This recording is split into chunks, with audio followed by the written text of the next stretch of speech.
What if your worth wasn't defined by what you say, but by how you carry yourself? Think about it. How often do we rely on words to prove our value, only to feel like they fall short? The Stoics, ancient philosophers who mastered the art of living with purpose and dignity, believed that true worth isn't something you announce, it's something you embody. It's in the way you move through the world, the choices you make, and the quiet strength you exude, even when no one is watching. Marcus Aurelius, one of history's most revered Stoic thinkers, once said, "You have power over your mind, not outside events." Realize this and you will find strength. This idea that your worth is rooted in your actions, not your words, is at the heart of Stoic philosophy. Today, we'll explore how principles like virtue, presence, and emotional control can help you communicate your value without uttering a single word. It's not about proving yourself to others, it's about living in a way that leaves no doubt. So how do you start? Let's dive in. The Stoics believed that true worth comes from living a virtuous life. It's not about what you say or how you present yourself, it's about the principles you live by. Virtues like wisdom, courage, justice, and temperance aren't just abstract ideas, they're the foundation of how others perceive you. Think about it. When someone acts with integrity, stands firm in the face of adversity, or treats others with fairness, their character speaks volumes, no words needed. Epictetus, one of the great Stoic teachers, put it simply, "First say to yourself what you would be, and then do what you have to do." In other words, your worth isn't something you declare, it's something you demonstrate through your actions. Take a modern example. Imagine a leader who consistently makes ethical decisions, even when it's inconvenient or unpopular. Their integrity doesn't need a press release or a speech, it's evident in their choices. People notice, they trust, they respect. Why? Because actions rooted in virtue carry a quiet authority that words can't replicate. So, here's a question to reflect on. How often do your actions align with your values? Are you living in a way that reflects the virtues you admire? Because here's the thing, when you cultivate inner virtue, you don't just shape how others see you. You shape how you see yourself, and that, more than anything, is where true worth begins. Now, let's talk about something we've all faced, emotions that threaten to take over. Picture this: you're in the middle of a heated argument, voices are raised, tension is high, and every instinct tells you to fire back. But what if, instead of reacting, you stayed calm? What message would that send? The Stoics believed that emotional control isn't just about keeping your cool, it's about projecting confidence, stability, and strength, even in the most challenging moments. Seneca, one of the most influential Stoic philosophers, put it bluntly, "Anger, if not restrained, is frequently more hurtful to us than the injury that provokes it." In other words, losing control doesn't just hurt others, it diminishes you. So, how do you master emotional control? It starts with a simple but powerful practice: pausing. Before you react, take a breath. Give yourself a moment to step back and assess the situation. This small act of self-mastery can completely shift the dynamic. Instead of being swept away by anger or frustration, you respond with clarity and intention. And here's the thing people notice. When you remain composed in the face of chaos, it sends a clear message: you're someone who can't be easily shaken. Think about it. What emotions do you struggle to control? Is it anger, anxiety, or maybe even self-doubt? Now, imagine what it would feel like to master those emotions. How would it change the way others see you? How would it change the way you see yourself? Because here's the truth. Emotional control isn't about suppressing your feelings. It's about channeling them in a way that aligns with your values. It's about showing up as the best version of yourself, even when the world feels like it's pushing you to your limits. The Stoics didn't just preach this idea, they lived it. They understood that true strength isn't about never feeling anger or fear. It's about not letting those emotions dictate your actions. And when you embody that kind of self-control, you don't just earn respect, you inspire it. So, the next time you feel your emotions rising, remember, the power to respond, not react, is already within you. It's not about being perfect, it's about being present. And that, more than anything, is how you show your worth without saying a word. How often are you truly present in your interactions? Think about it. How many times have you been in a conversation only to find your mind wandering, distracted by your to-do list or the notifications buzzing on your phone? The Stoics understood something profound. Being fully present isn't just a courtesy, it's a way of showing respect both to others and to yourself. Marcus Aurelius, the philosopher king, once wrote, "Concentrate every minute like a Roman on doing what's in front of you with precise and genuine seriousness." In other words, the present moment is where your power lies. It's where you connect, where you listen, and where you show others that they matter. Now, imagine this. You're sitting across from someone, and instead of half listening while scrolling through your phone, you give them your full attention. You're not just hearing their words, you're truly listening. You're noticing their tone, their body language, the emotions behind what they're saying. How do you think that makes them feel? Valued, seen, respected, and how does it make you feel? Grounded, focused, in control. This is the power of presence. When you're fully engaged in the moment, you're not just showing up, you're showing up as the best version of yourself. And here's the thing, people notice. They feel it, they respond to it. Whether it's in a conversation with a friend, a meeting at work, or even a casual interaction with a stranger, your presence speaks louder than any words ever could. So, here's a question to reflect on. When was the last time you felt truly present, and how did it impact those around you? Maybe it was a moment when you put your phone down and really listened to someone. Maybe it was when you took a deep breath and focused on the task at hand, no matter how small. Whatever it was, think about how it felt, not just for you, but for the people you were with. Because here's the truth, presence isn't just about being in the moment, it's about creating moments that matter.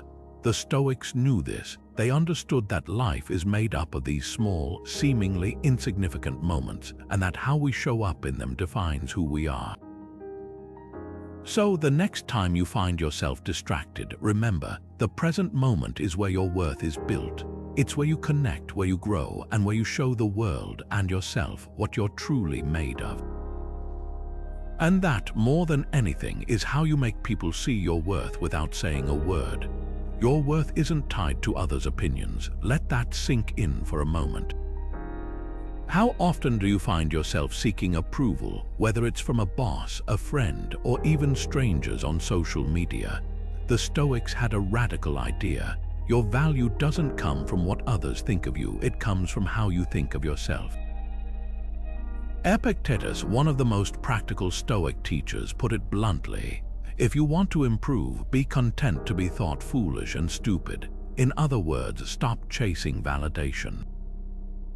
Stop letting the opinions of others define you, because here's the truth, the moment you tie your worth to external approval, you hand over your power. Think about it, how much of your self-worth depends on likes, comments, or praise? How often do you feel a pang of disappointment when someone doesn't acknowledge your efforts? The Stoics would say this is a trap. They believed that the only thing truly within your control is your own mind, your thoughts, your actions, your values. Everything else, it's noise. Here's a modern example. Imagine scrolling through social media. You post a photo and the likes start rolling in. For a moment, you feel validated. But then, the notifications slow down and that little voice creeps in. Why didn't more people like it? Was it not good enough? Sound familiar? The Stoics would argue that this cycle, this endless pursuit of external validation, is a distraction. It pulls you away from what really matters, living in alignment with your own principles. So here's a question to reflect on. How much of your energy is spent trying to meet others' expectations? And more importantly, what would it feel like to let that go? To focus instead on what's within your control, your effort, your integrity, your growth, because here's the thing, when you stop seeking approval, you start living authentically. You stop performing for others and start living for yourself. The Stoics didn't just talk about this idea, they lived it. They understood that true freedom comes from detachment, not from people or things, but from the need for their approval. And when you embrace that mindset, something incredible happens. You stop needing others to see your worth because you already know it. So, the next time you feel the pull of external validation, remember this: your worth isn't something others can give or take away. It's something you carry within you, and when you truly believe that, you don't just show your worth, you embody it without saying a word. Marcus Aurelius didn't just rule Rome, he led it. And he didn't do it with grand speeches or empty promises. He did it by living the values he believed in. Every decision, every action, every moment of his life was a reflection of his commitment to justice, wisdom, and self-discipline. The Stoics understood something profound. Leadership isn't about what you say, it's about what you do. Seneca, another pillar of Stoic philosophy, put it this way: your actions speak so loudly I cannot hear what you are saying. In other words, your behavior is your message. It's how you show the world who you are and what you stand for. Think about it. How often do we try to convince others of our worth with words, only to undermine ourselves with our actions?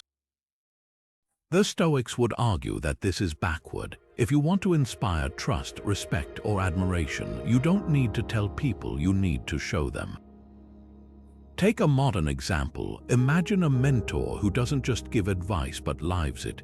They show up on time, keep their promises, and handle challenges with grace. They don't need to tell you how to be resilient or ethical. You see it in the way they navigate their own life. That's the power of leading by example. It's not about being perfect, it's about being consistent. It's about aligning your actions with your values day in and day out. So, here's a question to reflect on. What actions could you take today to inspire others? Maybe it's something small, like showing up fully present in a conversation or taking responsibility for a mistake. Maybe it's something bigger, like standing up for what's right, even when it's uncomfortable.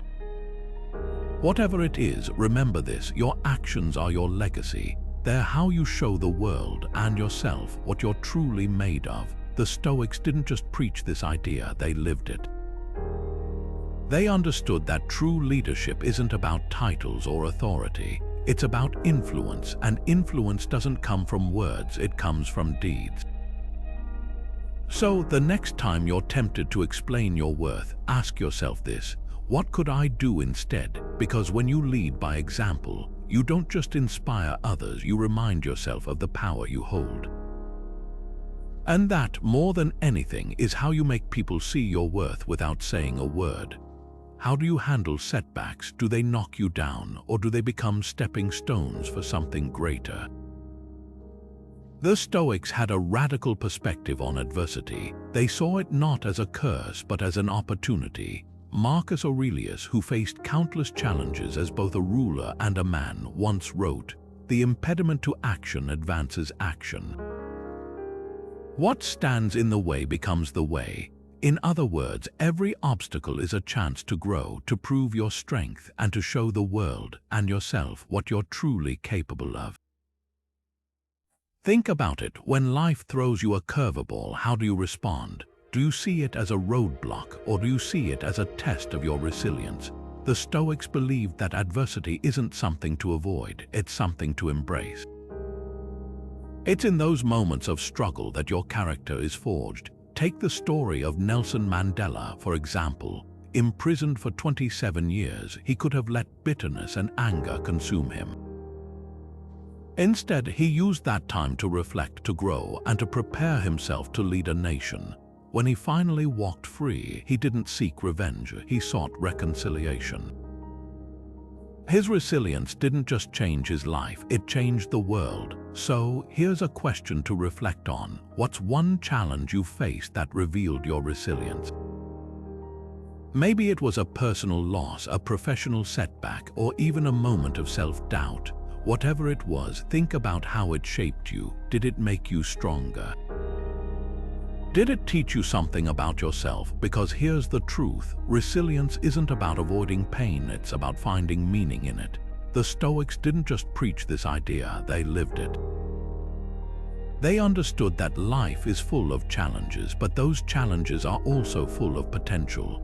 When you face adversity with grace, you don't just survive, you thrive. And in doing so, you show the world your worth, not through words, but through the quiet strength of your actions. So, the next time you're faced with a setback, remember this: it's not